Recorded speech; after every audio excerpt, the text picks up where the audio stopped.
आपको हंसी आएगी कथा, चलो आ जाए तो आ जाए, सुना देते। ये 16 दिन का महालक्ष्मी की उपासना का व्रत होता है, पंचांग में लिखा रहता है। तो उड़ीसा बंगाल क्षेत्र में आज भी वो व्रत खूब होता है, उड़ीसा क्षेत्र में खूब होता है। तो लक्ष्मी जी 16 दिन घूमती हैं, जिसके घर में बहुत पवित्रता हो, बहुत गंदगी ना हो, स्वच्छ हो, सुंदर हो, लक्ष्मी जी जिन चीज़ों को देख के खुश होती हो तो लक्ष्मी जी वहाँ चली जाती है। तो लोग सवेरे ही रंगोली बनाते हैं, दीपक जलाते हैं, कदली खम्भ आरोपित करते हैं, मंगल कलश रखते हैं, धूप रखते हैं, लक्ष्मी जी का आह्वान करते हैं। श्री जगन्नाथपुरी की लीला है। लक्ष्मी जी घूम रही थी तो उन्होंने पंडा पुजारियों को तो देर तक सोते देखा और कहा कि ये सब हमारे लायक नहीं है। एक जगन्नाथपुरी का एक स्वपच था, झाड़ूदार, वो उसके घर में बहुत भक्ति थी जगन्नाथ जी के प्रति। मंदिर में तो नहीं जाते लेकिन बड़ी जगन्नाथ जी के प्रति उनकी भक्ति। भैया गाय के गोबर से लिपा हुआ घर, तुलसी का बगीचा लगा हुआ है, सुंदर गाय खड़ी है घर में, बड़ी पवित्रता और बहुत गरीब नहीं। तो उसने मंगल कलश वगैरह सब रखे थे और बड़ी सात्विकता से कुछ चावल का कुछ बना करके लक्ष्मी जी का रो करके कि हे लक्ष्मी जी, तो बहुत गरीबी नहीं है, पुरुषोत्तमपुरी में रहती हूँ मैं बहुत निर्धन हूँ, हे माता हमारे दिए हुए पदार्थ को स्वीकार करें। वो लक्ष्मी जी घूम रही थी, जगन्नाथ जी की घरवाली, वो घूम रही थी वहाँ। उन्होंने कहा ये ठीक है, उसके यहाँ चली गई लक्ष्मी जी, प्रकट हो गई और बोले खूब खिलाओ हमको, जो बनाया सो खिलाओ, भावना से निवेदन नहीं, हमें प्रत्यक्ष भोग लगाऊंगी। लक्ष्मी जी ने भोग लगाया। आजकल चिकित्सक लोग कहते हैं कि थोड़ा घूमना चाहिए सवेरे सवेरे, उससे स्वास्थ्य ठीक रहता। हम तो नहीं मान पाते चिकित्सकों की बात, आलसी और प्रमादी होने के। वैसे घूमना तो चाहिए, अच्छी बात है, घूमना चाहिए। हम भी कभी कभार साल 6 महीना में घूम लेते हैं इकट्ठा, रोज रोज नहीं घूम पाते हैं। तो दाऊ जी को भी बता दिया होगा कि बहुत भात खाते हो, थोड़ा घूमा करो। तो दाऊ जी घूम रहे थे महाराज जी, दाऊ जी ने देख लिया कि मेरे भाई की पत्नी, मेरे घर की बहू, वो तो अमुक के घर में जय सिया राम कर रही है, सिया हरि नारायण गोविंदे। दाऊ जी ने देख लिया तो दाऊ जी को बड़ा खराब लगा। जेठ जी है ना, जेठ जी, जेठ जी को बहुत खराब लगा। बता, हमारे वसुदेव जी की नाक कट गई, पूरे यदुवंश की नाक कट गई, बताओ यहाँ भोजन कर रही है। तो जगन्नाथ दाऊ जी थोड़े से, बलभद्र महाप्रभु थोड़े से अनमने से थे, रुष्ट थे। अच्छा, जगन्नाथपुरी में लक्ष्मी जी ही पवाती है ठाकुर जी को नित्य। सेवा, पाक सेवा जो है वो लक्ष्मी जी की है, वो अपने हाथ से बना करके पवाती है। एक बड़े रहस्य की बात बताएं, ये सब तमाशे में बताने वाली चीज नहीं है। जगन्नाथ जी के जो सुवार हैं, रसोईया हैं, ब्राह्मण, उत्कल ब्राह्मण, उनको सुवार कहते, जो जगन्नाथ जी के रसोईया हैं वंश परंपरा से। वो भाव राज्य में अपने को जगन्नाथ जी की गृहिणी मानते हैं। रसोई घर में बैठेंगे तो हम जगन्नाथ जी की गृहिणी हैं, इस भाव से रसोई बनाते हैं। आज भी महाराज जी, मनुष्य नहीं बनाता है, इतने रूपों में लक्ष्मी जी ही जगन्नाथ जी का पाक सिद्ध करती है। तो दाऊ जी थोड़े अनमने से रहे, बोले बोले नहीं, अपने चुप रहे, गुम सुम रहे, नाक भौं चढ़ाए रहे। अब भोग का समय आया, जगन्नाथ जी ने कहा दादा मन नहीं है हमारा खाने का, आप नहीं पाएंगे तो मैं कैसे पाऊंगा। बोले तुम्हारी इच्छा, पाओ पाओ, न पाओ न पाओ, हम तो नहीं खाएंगे। अरे आप नाराज हो? नहीं, नाराज हो के क्या करेंगे अब हमारा तुम्हारा, तुमको छोड़ के जाएंगे भी कहाँ? नहीं नहीं, बात तो जरूर है भैया, तुम्हें हमारी शपथ है, बताना पड़ेगा। दादा क्या बात है? क्या बताएं? इसके हाथ का खाने लायक है? लक्ष्मी जी के लिए कहा, इसके हाथ का खाने लायक है? आज हमने अपनी आंखों से देखा है, अम्म को घर में खा रही थी बैठ के। हमारे कुल खानदान की इज्जत का कुछ भी ध्यान नहीं रखा, नहीं खाएंगे।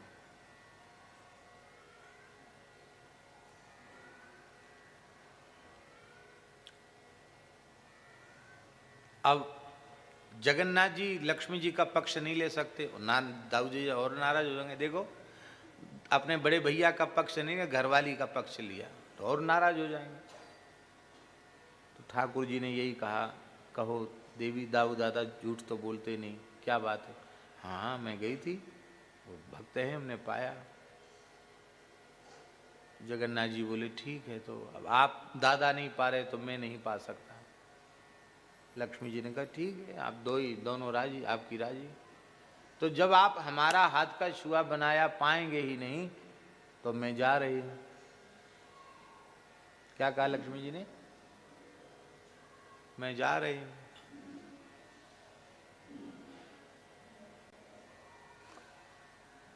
भगवान कुछ हाँ ना तो क्या बोले बेचारे कि तुम जाओ कि न जाओ।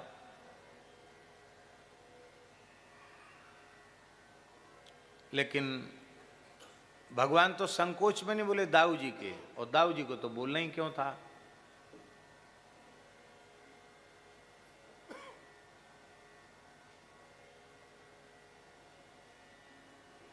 दाऊ जी को तो महाराज जी बोलना ही नहीं था।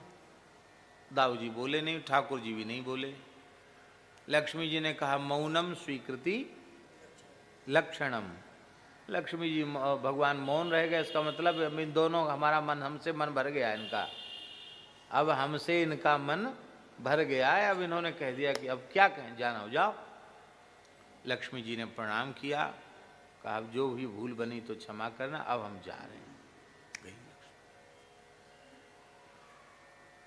ये जाने वाली लीला दिन में नहीं हुई, रात में हुई। तो दिन में तो भोग धरा, उसर गया, ये हुआ भीड़ भाड़ मची रही, लेकिन अनमने तो रहे। रात्रि को ही लक्ष्मी जी शयन के बाद बोली बस अब हमारी छुट्टी, आपने दिन भर से कुछ खाया नहीं, मत खाओ, आप खाओगे नहीं तो हम क्या। अरे स्वाभाविक बात है, मान लो मैं महाराज जी की सेवा में हूँ, अब मैं सवेरे से लिए महाराज जी के लिए सब कुछ बनाऊं, तैयार करूं, सेवा करना चाहूं, और महाराज जी मुंह फुलाए नहीं मैं नहीं खाऊंगा, मैं नहीं खाऊंगा, तो एक आध दिन में हम भी कहेंगे, जब हमारी कुछ सेवा ही नहीं ली जा रही है, ऐसा व्यवहार हमारे साथ हो रहा है, तो भैया ठीक है महाराज कोई बात नहीं, इसका मतलब आपने हमको त्याग दिया। स्वाभाविक बात। लक्ष्मी जी चली गई। बुरा नहीं मानना, लक्ष्मी जी के जाते हमारे जगन्नाथ जी फटीचर हो गए। सोने के पलंग पर सोए थे, वो पलंग गायब हो गया। दाऊ जी का पलंग गायब, गद्दा तकिया तोशक सब गायब, जमीन में पड़े थे। आभूषण सोना चांदी के सब गायब, बर्तन बाणे गायब, अन्न गायब, घी दूध मठा सब गायब। जय सिया राम, कुछ नहीं, मंदिर में सब सूना हो गया। लक्ष्मी जी चली गई, कहाँ रहे? और लक्ष्मी जी चली गई तो पंडा पुजारी तो मोटी मोटी सोने की चैन पहन के लक्ष्मी जी की कृपा से ही तो घूमते हैं। पंडा पुजारी कमाते हैं, यात्री परदेशियों से कुछ लेते देते हैं। लक्ष्मी जी चली गई तो पंडा पुजारी भी अपने घर चले गए। जगन्नाथ जी ने कहा दादा अब क्या होगा, ये तो हमारी तो यहाँ कोई दर्शनार्थी भी नहीं आ रहा है, कोई पूछने नहीं आ रहा है कि आपने क्या खाया, दिन भर खिलाते थे, अब कोई पूछने वाला नहीं कि खाए कि नहीं खाए, सोए कि नहीं सोए, तो बहुत बुरी दशा हमारी हो गई, क्या करें। दादा ने कहा हम ऐसा नहीं समझते थे कि तुम्हारी बहू इतनी तुनक मिजाजी है, एक दिन थोड़ा सा हम नाराज होंगे उसको कहना चाहिए था अब हम नहीं जाएंगे किसी के घर में। अब कोई बात नहीं, प्रायश कुछ कहा नहीं, चली गई, इतनी तुनक मिजाजी है। चलो कोई बात नहीं, अब जो हुआ सो हुआ, विपत्ति तो विपत्ति है। शरीर पर पोशाक भी नहीं रहेगी, क्योंकि वस्त्र भी लक्ष्मी है, धन भी लक्ष्मी है, अन्न भी लक्ष्मी है, वस्त्र भी लक्ष्मी है, सब लक्ष्मी के विविध स्वरूप हैं, सब गायब हो गया। तो बोले ऐसा करो, समुद्र के किनारे स्वर्ग द्वार पर बैठ जाओ, वहां भिक्षुक लोग लगते हैं, भिक्षुक लोग बैठते हैं ना, भिखारी लोग, मुंह खोल के आशीर्वाद भी देते हैं और ऐसे अपना कपड़ा फैला फैला करके जय जगन्नाथ जय जगन्नाथ जय जगन्नाथ जय जगन्नाथ जय जगदीश जय जगदीश। वहाँ भी कुछ नहीं मिला। तो कुछ महाराज जी जैसा कोई दयालु था, उन्होंने सोचा बेचारे बच्चे हैं, अब अपने रूप में तो थे नहीं जगन्नाथ जी, फटे हाल गरीब रूप में थे, बच्चे हैं, ऐसा करो इनको लैया दे दो। वो होता ना लावा कहते हैं, लावा, लावा कहते हैं ना, क्या कहते हैं संस्कृत में तो लाजा कहते हैं लाई,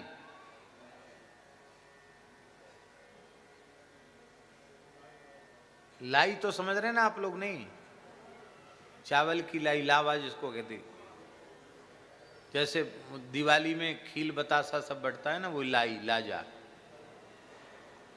है, हाँ धान का लावा।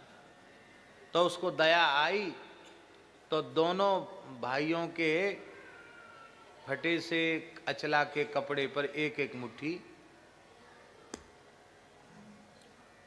डाल दिया। अब डाल दिया तो बड़े प्रसन्न हुए कि चलो कुछ खाने को मिला तो सही। अब लक्ष्मी जी से तो सब डरते हैं, लक्ष्मी जी ने तुरंत पवन देव को आज्ञा दी, उड़ा ले जाओ इसको। हवा इतनी तेज की, समुद्र की हवा चली, वहां हवा तो चलती है समुद्र के किनारे, ऐसा झोंका आया कि सब लाई पता नहीं कहां की कहां उड़ गई। बोले ये तो लक्ष्मी जी का प्रकोप है। अब समझ गए, तो पीछे पड़ गई हमारे, तब क्या करें?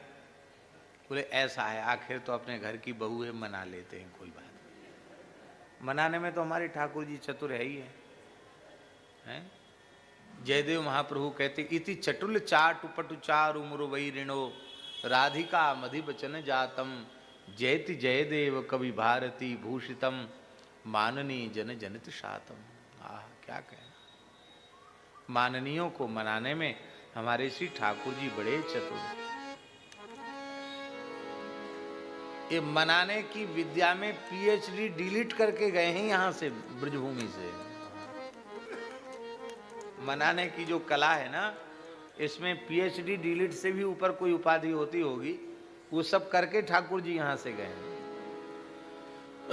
बोले दादा आपकी प्रतिष्ठा तो यथावत रहेगी, आप चिंता नहीं करो, आपने अब कह दिया है कि उनको मना लेना, अपने घर की बहू है, तो चलो पहले बहुएं खोजते हैं, कहाँ है बहू? श्री क्षेत्र है, लक्ष्मी जी का क्षेत्र है, पुरुषोत्तमपुरी है, कहाँ जाएंगी? घूमने लगे। तो जिस झाड़ूदार के यहाँ लक्ष्मी जी की कृपा हुई थी, वो जगन्नाथ जी की अनन्य भक्ता थी महाराज, उसके घर में बड़ा ऐश्वर्य था। लक्ष्मी जी विराज जाए उसके घर में, ऐश्वर्य की क्या कमी? ओ महाराज क्या कहना, सारा ठाट बाट उसका था। और वहां फिर कोई नहीं विचार कर रहा था क्या, वहीं सदावर्त बट रहा था, वहीं सब कुछ मिल रहा था। तो बोले चलो भैया भूख तो लगी है, अब यहीं चलो, यहीं पाओ। जगन्नाथ जी ने थोड़े से ऐसे हाथ दबा के कहा यहीं तो पा रही थी, तब आप नाराज हुए थे। अरे बोले कोई बात नहीं, आपने चलो। हाँ हो गए तो हो गए नाराज, अब उसी बात को लिए बैठे, चल वहीं चलते हैं। भाई रुष्ट होने का हेतु क्या? यही तो हेतु था, आप यहीं चल रहे हो। हाथ दबा दिया, कोई बात नहीं चलो। भीतर से रुक्मिणी जी ने देख, लक्ष्मी जी ने देख लिया, आखिर तो उनके प्राण जीवन धन है, लीला ही है उनकी। उन्होंने उसको कहा, उनकी जो भक्ता थी उसको कहा इनको यहाँ मत देना, इनको आदर पूर्वक भीतर ले आओ। नहीं नहीं आप यहाँ नहीं, आप भीतर चलिए। क्यों भीतर क्यों चले? बोले हमारी मालकिन जो है ना वो बुला रही है। हम तो तुम्हारी मालकिन को पहचानते नहीं। बोले आप नहीं पहचानते, वो आपको अच्छी तरह से पहचानती है, आप भीतर पधारो।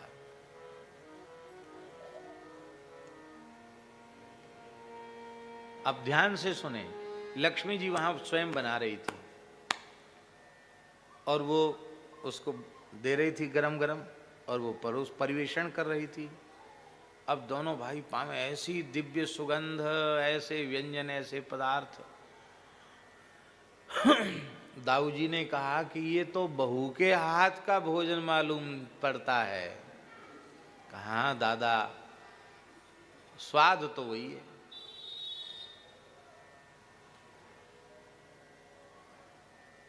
अंत में दाऊ जी ने, ठाकुर जी ने दर्शन दिया।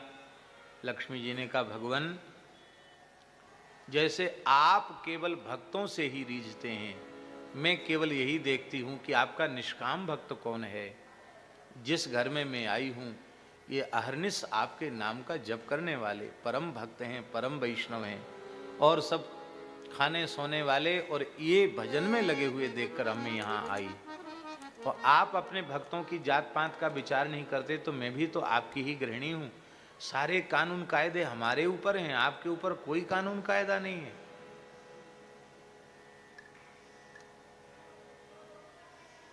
अब मैं मन तो रही हूं, पर कुछ शर्तों के सहित।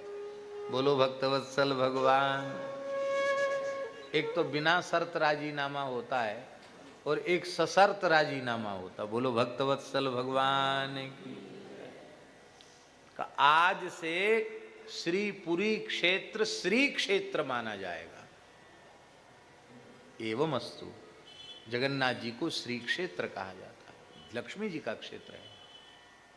दूसरा वरदान मांगा, आज से आपके प्रसाद में किसी के साथ कोई भेद नहीं होगा।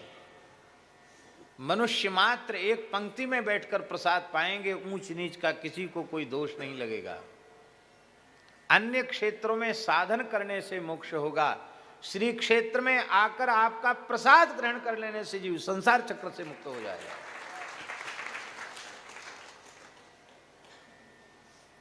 प्रसाद मात्र से मोक्ष हो जाए। एवं अस्तु। अब मैं आ रही हूं पालकी में बैठ के, स्वागत की तैयारी करो हमारी। महाराज जी, लक्ष्मी जी आ रही हैं, इतने से ही मंदिर चकाचक हो गया, सोना चांदी फिर आ गया, ठाकुर जी चकाचक हो गए। और फिर जगन्नाथ जी ने भी, दाऊ जी ने मिलकर रसगुल्ला बनाया और लक्ष्मी जी को पवाया। आज भी पवाया जाता है। लक्ष्मी जी की डोली आती है और जगन्नाथ जी रसगुल्ला खिला खिला करके लक्ष्मी जी को भीतर ले जाते हैं। पूरी की लीला है।